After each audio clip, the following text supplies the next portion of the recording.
En I99 presentamos Aprendiendo de Valientes, bajo la conducción de Rafaela Mendoza Estrada. Bienvenidos.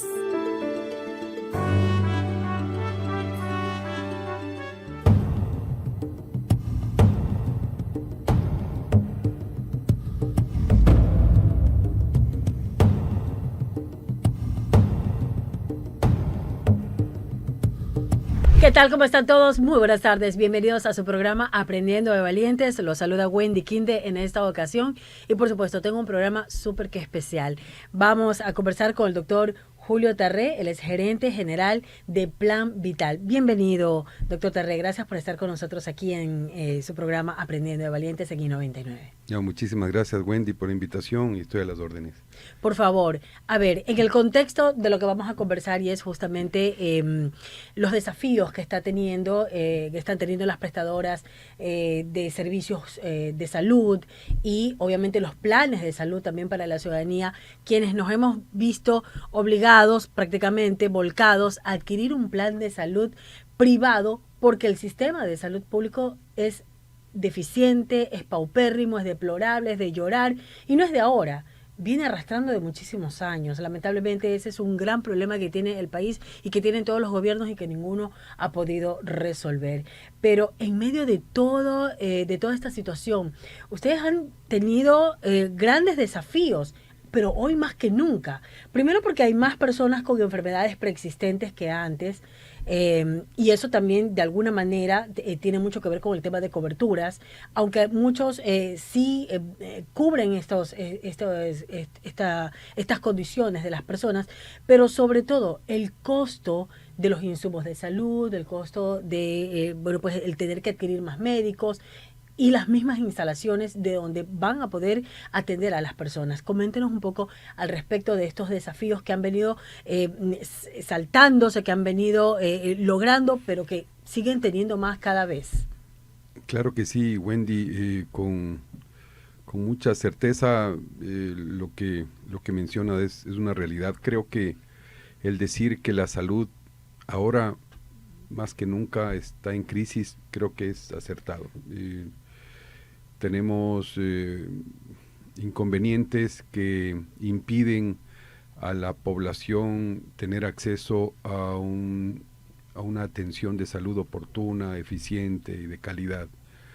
Y eso se lo ve por los números que ya empiezan a preocuparnos. A preocuparnos. Uno de ellos, por ejemplo, es que de acuerdo al Banco Interamericano de Desarrollo, ya informa que el gasto de bolsillo de salud está en el orden de $600 al año. Eso quiere decir alrededor de $50 mensuales.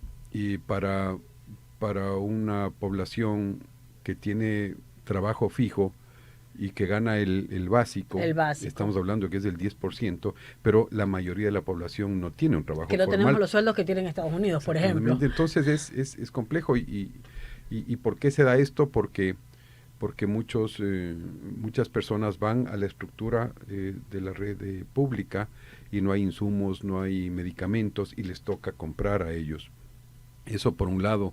Los centros médicos, los hospitales no están abastecidos en este momento, entonces es un círculo que cada vez está complicando más la situación. No solo que no están abastecidos en muchos de los casos, sino que la infraestructura como tal tampoco ofrece el tema de poder atender a las personas con ciertos tipos de dificultades, operaciones, especialistas, maquinaria para poder hacer exámenes, etcétera, etcétera. Entonces, eso, claro, le cuesta al Estado, y como le cuesta al Estado, es a cuentagotas. Entonces viene un gobierno y hace una cosita, viene otro, hace otra cosita, pero cuando ya le toca hacer al siguiente, lo que hizo el anterior ya está deteriorado, está dañado porque no se les da tampoco mantenimiento, y eso es lo que hemos venido viendo durante muchísimos años.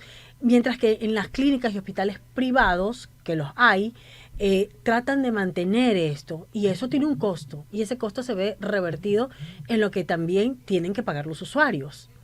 Claro, y hay que analizar muchos factores, no son pocos, son algunos factores que hay que analizar. Sí. En primer lugar, que tenemos una inflación médica sobre el 13%, de acuerdo a a estudios realizados, 13-14%. El mercado de medicina prepagada crece cada año en razón del 7%. Ahí tenemos una brecha que hay que ver cómo se la puede trabajar. La ajusta también. No solamente con precios, porque sabemos que va a llegar un momento en que los afiliados no van a poder pagar un plan privado. Entonces, lo que hacemos es cambios de condiciones, negociación con los prestadores y una serie de cosas para poder controlar esa brecha que tenemos. Pero vienen otros factores. En primer lugar, el incremento del índice de enfermos crónicos. Creo que es un tema que se conoce y que falta de parte del Estado, de la empresa privada, de la academia, medios de comunicación, absolutamente todos deberíamos juntarnos para capacitar y educar a la población. En prevención. ¿Por qué razón? Para no tener que después estar atendiendo esta problemática que tiene un costo y es muy alto. Exactamente, y esas enfermedades crónicas se las conoce inclusive como enfermedades de estilo de vida porque son previsibles. Obesidad, diabetes. Son unos factores de riesgo que no se controlan y hay personas que son sedentarias, no hacen ningún tipo de ejercicio, no se controlan en la alimentación, no tienen una alimentación consciente, no hacen ejercicio, fuman, se exceden en el licor, en fin, hay muchos factores que empujan a que esos diagnósticos cada vez sean más Incluso, altos. Y no se toma muchas veces en cuenta el tema de la enfermedad mental. Totalmente. Perdóneme, pero yo veo cada loco por ahí en la vida haciendo y diciendo y deshaciendo y a veces uno está en un lugar y no sabe qué loco tiene al lado de uno, que le explotan una bomba, que hace tal cosa, que saca un cuchillo. O sea, la gente tiene, yo veo una gran cantidad de personas con enfermedades mentales que no parecieran, pero están ahí y han venido siendo arrastradas porque como no han sido tan visibles o tan o tratadas, esto es como un círculo vicioso y que cada vez, por todas las problemáticas que tenemos en nuestro país, cada vez más personas también incluso llegan al suicidio. Y bien mencionas, Wendy, los temas de salud mental también se han incrementado. Muchos factores, pero digamos un punto de inflexión que causó ese incremento fue la pandemia.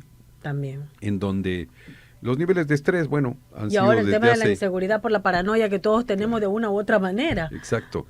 Y el tema del estrés ha sido ya de hace años. Hay muchas personas que viven con un estrés crónico, pero hay otras enfermedades y afectaciones mentales que son la depresión, por ejemplo, la ansiedad, la angustia, una serie de cosas. La minimizan, sí. Que eso desemboca en problemas no solo mentales, sino físicos. Otro de los factores del envejecimiento de la población. Ahora ya se estima que las personas vamos a vivir en promedio 80 años. Eso en los últimos años se ha incrementado 10, 15 años. Y todo eso, aparte de los desarrollos tecnológicos, los aparecimientos de nuevos medicamentos, de nuevos... la automedicación. O sea, es una serie de factores que están ahí. Son un caldo cultivo. Y entonces, ¿qué es lo que pasa? Que cuando las personas no tienen acceso a la salud, a las consultas, a la medicina en general, se automedican.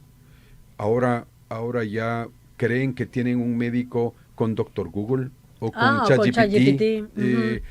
Cuando o el mismo la misma persona que atiende en una farmacia, uno dice, ay, me duele la barriga, tómese esto, y hay una gama que le ponen ahí, o sea, la oferta es grande. Exactamente. La oferta y así mismo la demanda. Y cada persona es diferente, claro. Entonces lo que le puede ayudar a uno no necesariamente al otro. Correcto. Y vienen esas afectaciones de enfermedades mal curadas, no hay esa cultura de prevención.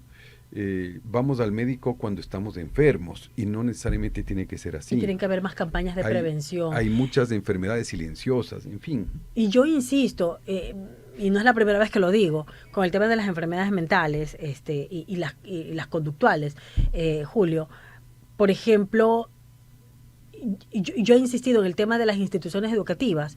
¿Cómo es posible? Hay, qué sé yo, 1.500, 2.000, 3.000 alumnos tal vez, dependiendo de la infraestructura que abarque la cantidad de alumnos. Hay un solo psicólogo o psicóloga que termina psicoloco. Porque A veces un solo psicólogo no alcanza ni siquiera para 10, 20 alumnos, peor para toda esa cantidad. Entonces, realmente no existe una atención de parte de ese psicólogo que pueda charlar con los chicos que a veces vienen con problemas desde el hogar, de muchas cosas. Viene el bullying y un montón de cosas más que suceden.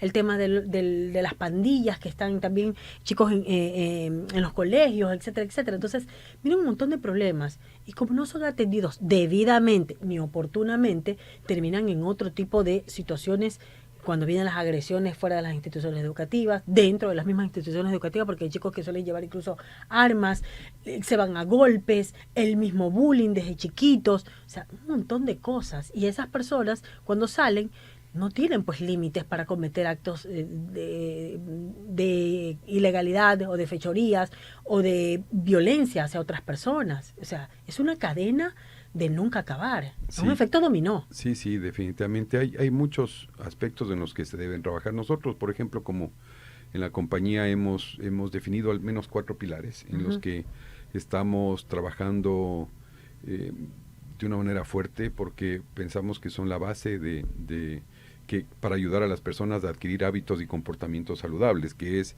la alimentación consciente, creo que es clave. Y no se trata de decir, tengo que dejar muchas cosas o no darme lujo. No se trata de eso, sino saber que los excesos son los malos. Entonces, si mañana me quiero comer un postre, se lo puede hacer, pero no 3 veces al día, 7 días a la semana. Esas son las decisiones que debe tener la persona, pero con conocimiento. El tema del ejercicio físico no necesariamente es cardio, sino también hay que trabajar en músculos, que son importantes, eso es fuerza. También el manejo del estrés, el tema de salud mental, y por último el descanso reparador, que también nos olvidamos. Por la cantidad de trabajo que tenemos, no dormimos las horas completas, sufrimos muchas personas de insomnio, que también de la pandemia nos quedaron un montón de afectaciones a muchas personas, y eso no ha sido tratado. No nos estamos tratando muchas personas, lamentablemente, de eso. Y muchas personas no lo conocen, es decir, a veces duermen. Lo toman como cuestión de es la edad, Exacto. O es el cansancio, o es el estrés de la cotidianidad. Y no, o sea, son cosas que se vienen acumulando. Hay personas que duermen 4 horas, 5 horas y se levantan y dicen, igual me siento bien. No. Y en el momento en el que explota, termina en un aneurisma, termina en un paro respiratorio, en una muerte súbita, o sea, un montón de cosas que se dan. Sí, esa es la realidad. Entonces ahí estamos trabajando bastante en eso, pero en esa cultura que debemos tener todos, ojalá ir una vez al año al médico para un chequeo. General. Una vez cada 2 años, está bien, pero muchas veces pasan 10 años, como me he sentido bien, entonces no voy. Y se elimina esa oportunidad de detectar tempranamente ciertas enfermedades. Como el cáncer en las mujeres, ya sea de seno, de útero o de cualquier otra parte del cuerpo. Y lo digo porque, Julio, yo tuve la mala experiencia, recién hace poco, hace unos 3 meses, pude hacerme atender con un tema ginecológico. No tenía nada, gracias a Dios, pero no lo hacía desde antes de la pandemia. ¿Sabe por qué? Porque en el sistema de salud no hay atención oportuna, no hay turnos para el tema ginecológico en las mujeres, un papá Nicolau, una mamografía, y no es solamente por cuestión de edad, un tema de chequeo general, no existe. O sea, yo insisto, la pérdida de tiempo, saque consulta, médico general, el médico general ni siquiera le pone un dedo encima. Tómese esto, ya está, váyase. Pero yo siento el dolor aquí. Bueno, entonces tiene que sacar consulta con el especialista. Saque consulta con el especialista. Le cogen los 60 años y usted no tiene cita con el especialista. Le mandan a hacer unos exámenes, ya sea de sangre, radiografía, lo que sea, después de 7, 8 meses. Entonces ya cuando viene el paciente ya se murió. O ya se le adelantó, se le acrecentó la enfermedad, etcétera, etcétera, etcétera. Así es nuestro sistema de salud, lamentablemente. No hay nada que usted diga, ok, ya el médico me mandó unos exámenes, bueno, por lo menos mínimo, póngale, en el peor de los casos, en 4 o 5 días, ok.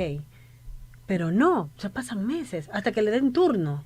Sí, esa es una realidad. Y por eso la gente acude a los planes y a los seguros de salud privado, que de alguna manera usted puede ir con el especialista que requiere, que necesita. Y de igual forma, porque no es que vaya con el médico general y el médico general si es que le quiere dar el paso con el especialista.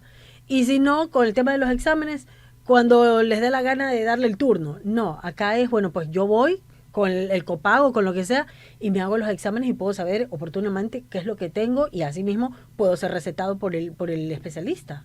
Sí, y sabemos que esta es la realidad hoy por hoy. Todos queremos, deseamos y soñamos con ese acceso universal a la salud.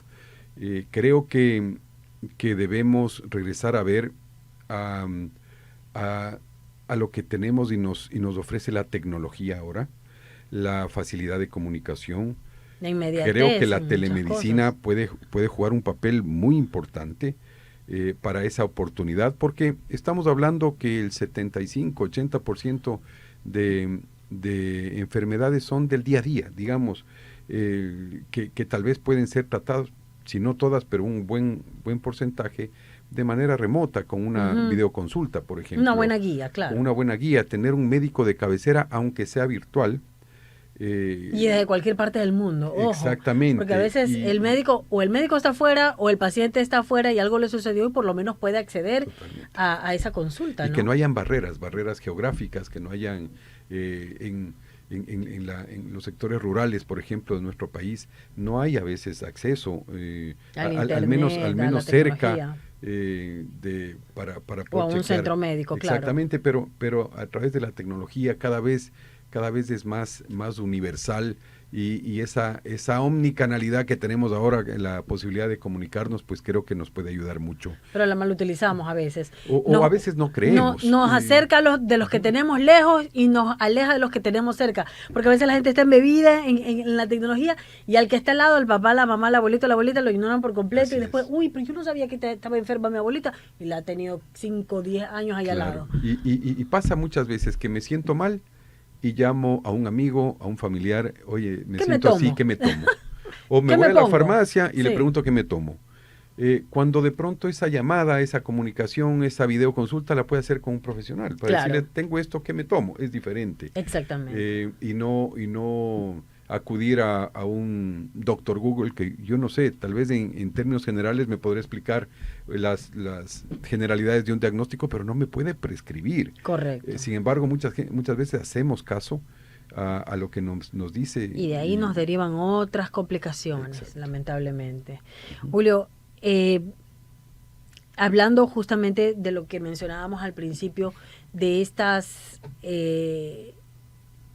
no solo de las definiciones, sino del el reto que ustedes tienen en este momento por la cantidad de personas. Se están abasteciendo, se pueden seguir abasteciendo, hay suficiente personal con el que puedan contar todas las aseguradoras y decir, bueno, nosotros estamos contando con esta red de hospitales y sí están abastecidos y sí tenemos la cantidad de médicos y sí tenemos los especialistas, están también con eso, porque no es una cuestión solamente, yo le vendo el seguro médico a tal persona y ya después nos arreglamos, no, es una gran responsabilidad poder cumplir con ese cliente, con ese usuario. Sí, yo creo que sí. La estructura privada de está mejor organizada. Digamos que es el 60 o 65% de toda la estructura nacional. Pasa lo contrario con la pública, que es del 25%, y sin embargo, con el 25% debo atender el 60%. Exactamente, tiene una gran demanda. Y el privado con el 60 y pico debe atender el 20%. Entonces, ahí es que tiene que haber un acuerdo, un acuerdo colaborativo, de decir, a ver, entre todos vamos a salir adelante para esa universalidad de la salud.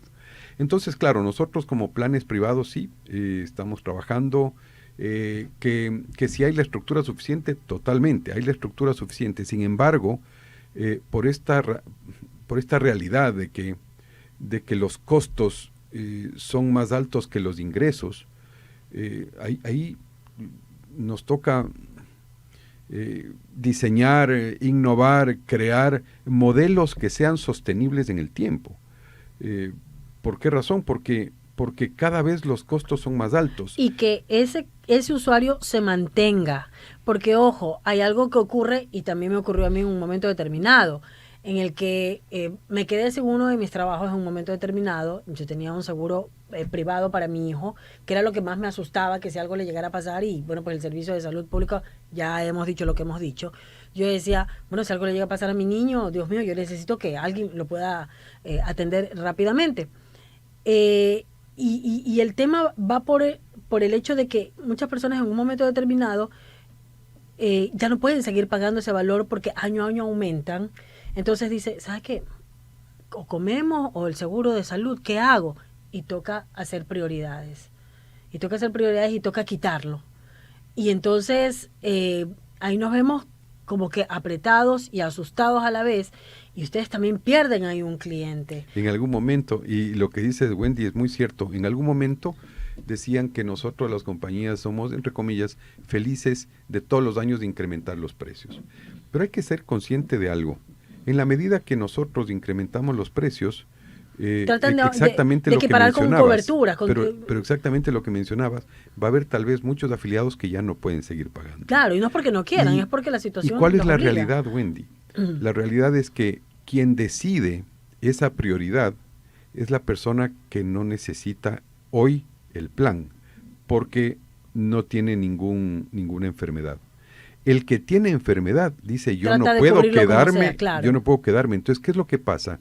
Que empiezan a desafiliarse personas que no están ocupando el plan y se están quedando solo los que ocupan. Entonces, se produce ese desequilibrio y ahí no se hace sostenible un plan. Claro. Porque el plan es un tema solidario, en donde muchos con enfermedades y sin enfermedades aportamos para cuando nos enfermemos. Pero si solo aportamos los que necesitamos, ningún plan es sostenible. Y ojo, que en las familias, si bien es cierto, por ejemplo, en Estados Unidos usted sabe, no debe tener un seguro médico porque debe tener un seguro médico. Pero es diferente porque no son familias tan grandes como en nuestra región, que una familia tiene 3, 4 hijos, a veces hasta 5 hijos. Entonces, los padres, a veces solamente uno de los padres trabaja, y si trabajan los dos, tratan de sumar esfuerzos para poder atender las necesidades mínimas de la casa, por lo menos a rajatabla, y no a todos les pueden poner el seguro médico. Entonces, ¿a quiénes le tratan de tener el seguro médico? Al que tenga algún tipo de afectación. Y no sería justo, o sea, todos deberían de estar bien cubiertos, sobre todo el que aporta a la casa, que es el padre de familia.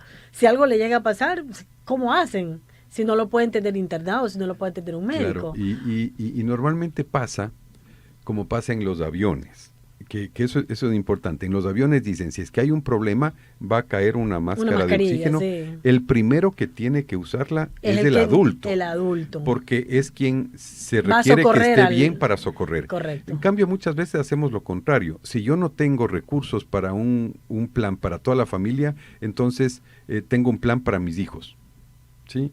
Y los padres se quedan descubiertos y son tal vez los más expuestos y más vulnerables para una enfermedad. Entonces, de eso rápidamente, mi querido Julio, me quedan exactamente 2 minutos. El diseño del que ustedes hablan tendría que abarcar a una familia.